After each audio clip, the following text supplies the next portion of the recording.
एक बार एक सेठ जी हुआ करते थे, उनके वहाँ पे कई तरह के जानवर थे। तो उनके पास तोता था, मुर्गा था और बकरा था, और कहीं से एक चूहा भी उनके वहाँ रहने आ गया। अब एक बार जब दिवाली का समय आया तो सेठ जी सेठानी जी के लिए बहुत सुंदर साड़ी लेकर आए। तो चूहे ने आदतन उनकी साड़ी में बड़ा सा छेद कर दिया।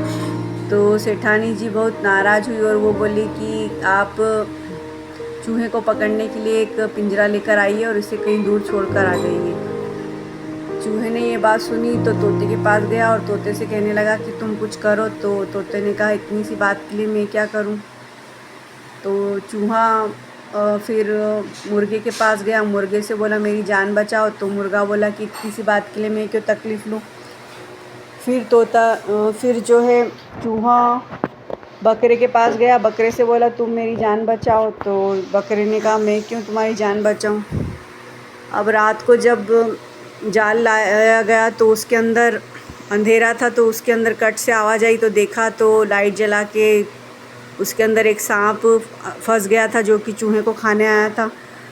सेठानी जी उसके पास पहुंची तो सांप ने उन्हें डस लिया। अब जब अस्पताल में गई तो डॉक्टरों ने कहा कि अगर तोते का सूप बनाकर पिलाया जाए तो ये ठीक हो जाएगी। तो तोते का सूप बनाया गया और सेठानी जी को पिलाया तो सेठानी जी अच्छी हो गई। अब घर में उन्हें मेहमान देखने आए तो वो सेठ जी बोले अब क्या बनाया जाए। तो मुर्गे को बना दिया और मुर्गा कढ़ाई में चला गया।